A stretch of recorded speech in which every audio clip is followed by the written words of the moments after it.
भारत माता की। आवाज आ रही है? उधर आवाज नहीं आ रही है? एक तो दीपक जी इसकी आवाज ठीक करवा दो, अगली बार जो है एक लिखते भेज खेल विभाग को तत्काल इसको ठीक करवा दें। एशियन कैडेट कप 2025 के अवसर पर फेंसिंग एसोसिएशन ऑफ इंडिया के महासचिव श्री राजीव मेहता जी, श्री मेडेजादा जी, सैयद उल्ला मोहम्मद नवायरी जी, हर्चियन जुडिस गंडरता जी, हसन गालिब हसन जी, भारतीय जनता पार्टी के जिला अध्यक्ष श्री पटेल, यहाँ के स्थानीय विधायक आदरणीय मोहन सिंह बिष्ट जी, भीमताल विधानसभा के माननीय विधायक राम सिंह कैड़ा जी, रानीखेत विधानसभा के माननीय विधायक प्रमोद नैनवाल जी, डॉक्टर अनिल डब्बू जी, शंकर कोरंगा जी, श्री महेश नेगी जी, उत्तराखंड डेवलपिंग संघ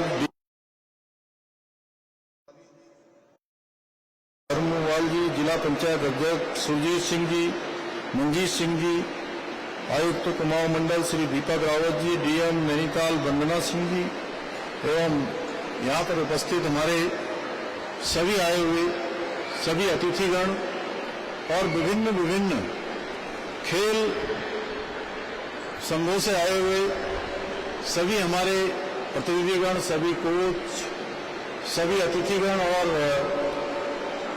17 राज्यों से प्रतिभाग कर रहे हमारे सभी खिलाड़ी, देश विदेश से पधारे हुए सभी खेल प्रेमियों का, मेरे सभी युवा छात्र छात्राओं का और मीडिया के सभी मित्रों का मैं हृदय से स्वागत करता हूं। आप सभी का अभिनंदन करता हूं। ये हम सब लोगों के लिए बहुत गर्व का विषय है कि पहली बार देश में आयोजित हो रहा ये अंतर्राष्ट्रीय फेंसिंग प्रतियोगिता के आयोजन की मेजबानी का अवसर देवभूमि उत्तराखंड को प्राप्त हो रहा है।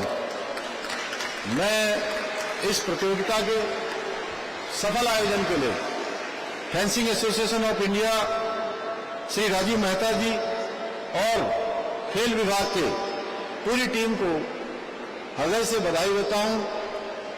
मुझे जानकर अत्यंत प्रसन्नता हो रही है कि इस अंतर्राष्ट्रीय प्रतियोगिता में एशिया के 17 से अधिक देशों और 200 से अधिक खिलाड़ी प्रतिभाग कर अपने उत्कृष्ट प्रदर्शन के द्वारा दर्शकों को रोमांचित करने का काम यहां पर हमारे खिलाड़ियों ने किया है। मैं इस अवसर पर सभी विजेता खिलाड़ियों को हार्दिक बधाई देता हूं।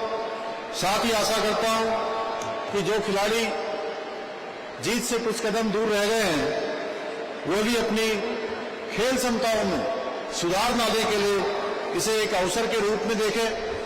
भाइयों बहनों, फेंसिंग यानी तलवारबाजी की कला मानव सभ्यता के आरंभ से ही अस्तित्व में रही है।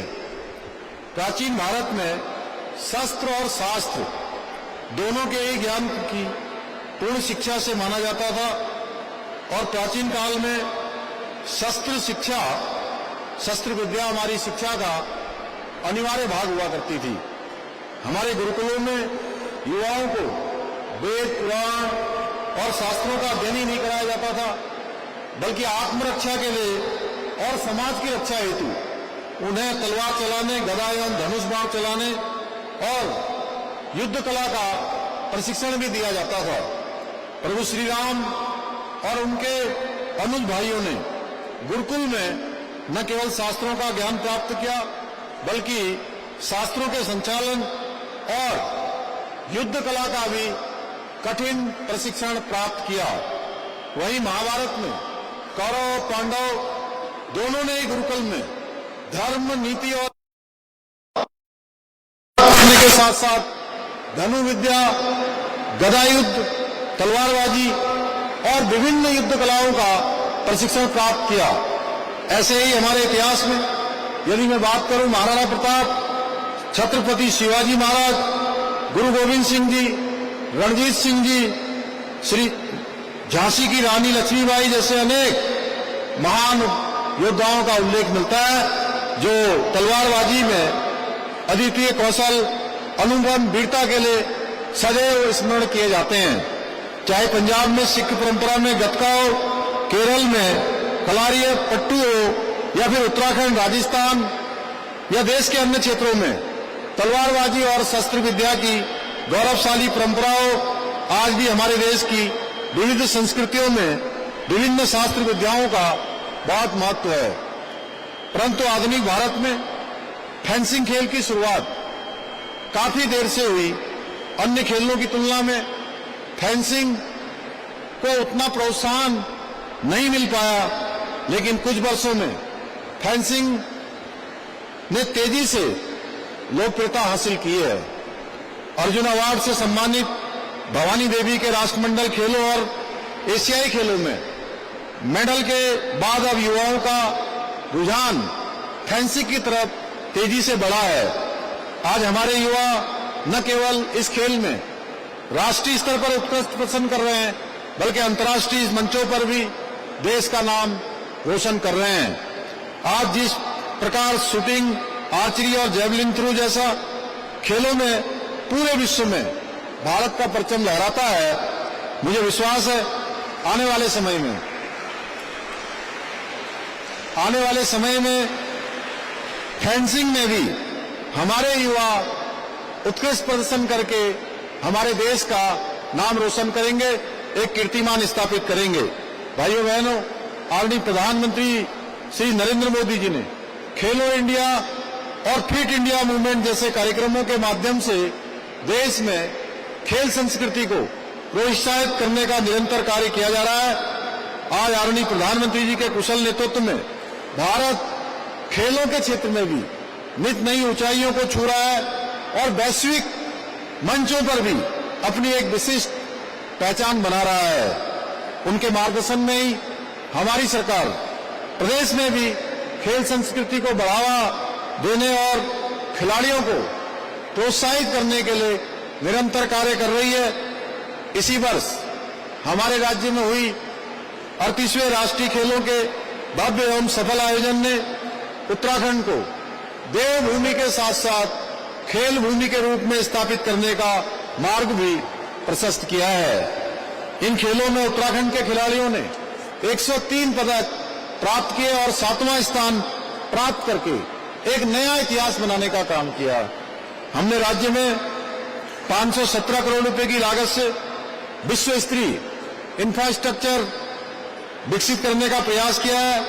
इसी का परिणाम है कि आज उत्तराखंड राष्ट्रीय नहीं बल्कि अंतर्राष्ट्रीय खेल प्रतियोगिताओं के आयोजन के लिए भी एक महत्वपूर्ण स्थान बन गया है, जिसका एक उदाहरण एशियन कैडेट कप भी है जो आप सबके मध्य में आयोजित हो रहा है।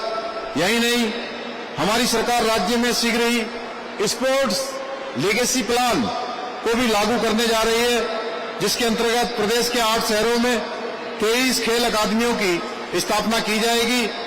इन अकादमियों में प्रत्येक वर्ष 920 विश्व स्तरीय एथलीट, 1000 अन्य खिलाड़ी उच्च स्तर का प्रशिक्षण प्राप्त करेंगे। इतना ही नहीं, हमारी सरकार हल्द्वानी में उत्तराखंड का पहला खेल विश्वविद्यालय और लोहाघाट में महिला स्पोर्ट्स कॉलेज स्थापित करने के अपने संकल्प को साकार करने की दिशा में तेजी से काम कर रही है। खेल विश्वविद्यालय की स्थापना के बाद खेल शिक्षा के क्षेत्र में अपनी एक अलग पहचान हमारे राज्य की बनेगी। हल्द्वानी में बढ़ती स्पोर्ट्स एक्टिविटी को देखते हुए यहाँ के कारोबारियों के भविष्य की दिशा में भी सोचना होगा। खिलाड़ियों और पर्यटकों की सुविधा के लिए यहाँ अच्छे और बड़े होटलों के निर्माण की भी आवश्यकता है। हम पंतनगर एयरपोर्ट के विस्तार की दिशा में भी कार्य कर रहे हैं। अभी मैं पिछले दिनों ही भारत सरकार के हमारे नागरिक उड़ान मंत्रालय में माननीय मंत्री जी से और उनकी पूरी टीम के साथ मेरी विस्तृत रूप से इस पे चर्चा और वार्ता हुई है कि जल्दी ही हमारा पंतनगर का जो हवाई अड्डा है वो अंतर्राष्ट्रीय स्तर के हवाई अड्डे का शिलान्यास बहुत जल्द होने जा रहा है। इसके साथ ही हम रेल मंत्रालय से भी यहाँ और नई ट्रेनें चलाने के लिए भी आग्रह मैंने किया है, जिससे आने वाले समय में यहाँ खिलाड़ियों को, पर्यटकों को और यात्रियों को बेहतर सुविधाएं उपलब्ध हो सकें। भाइयों बहनों, प्रदेश में खेलों के समग्र विकास और खिलाड़ियों को प्रोत्साहित करने के लिए हमने प्रदेश के अंदर नई खेल नीति लागू की है, जिसके अंतर्गत राष्ट्रीय और अंतर्राष्ट्रीय स्तर पर पदक विजेता खिलाड़ियों को आउट ऑफ टर्म सरकारी नौकरी प्रदान की जा रही है। इसके साथ ही हमारी सरकार मुख्यमंत्री खेल विकास निधि, मुख्यमंत्री खिलाड़ी प्रोत्साहन योजना, मुख्यमंत्री उदयमान खिलाड़ी योजना तथा खेल किट योजना जैसे कार्यक्रमों के माध्यम से उभरते हुए नवोदित उदयमान खिलाड़ियों को प्रोत्साहित करने का काम कर रही है। यही नहीं है, उत्तराखंड खेल रत्न पुरस्कार, हिमालय खेल रत्न पुरस्कार प्रदान कर खिलाड़ियों की योग्यता को भी सम्मानित कर रहे हैं। इसके अतिरिक्त हमने राज्य की राजकीय सेवाओं में खिलाड़ियों के लिए जो 4% का खेल कोटा बंद हो गया था, पुनः उस 4% खेल कोटे को भी लागू कर दिया है, जिससे हमारे खिलाड़ियों के परिश्रम और उत्कृष्टता को उचित सम्मान और अवसर मिल सकें। हाल ही में हमने राष्ट्रीय खेल दिवस के अवसर पर राज्य के उत्कृष्ट खिलाड़ियों को 50-50 लाख रुपए की सम्मान राशि से पुरस्कृत भी किया है। आज के इस अवसर पर मैं आप सभी को आश्वस्त करना चाहता हूं कि हमारी सरकार प्रदेश में खेलों को बढ़ावा देने के लिए, खिलाड़ियों के प्रोत्साहन के लिए, उनके उत्साहवर्धन के लिए भविष्य में भी इसी प्रकार काम करती रहेगी। मैं इस अवसर पर आप सभी खिलाड़ियों से 2 संकल्प भी दिलाना चाहता हूं। पहला, कि आप सभी पर्यावरण के प्रति सजग रहें और पौधारोपण, जल संरक्षण और स्वच्छता के प्रति न केवल स्वयं का योगदान सुनिश्चित करें, बल्कि समाज को भी इसके लिए जागरूक और प्रेरित करें। साथ ही आप नशे के दुष्प्रभाव के प्रति युवा पीढ़ी को जागरूक करें और इस बुराई से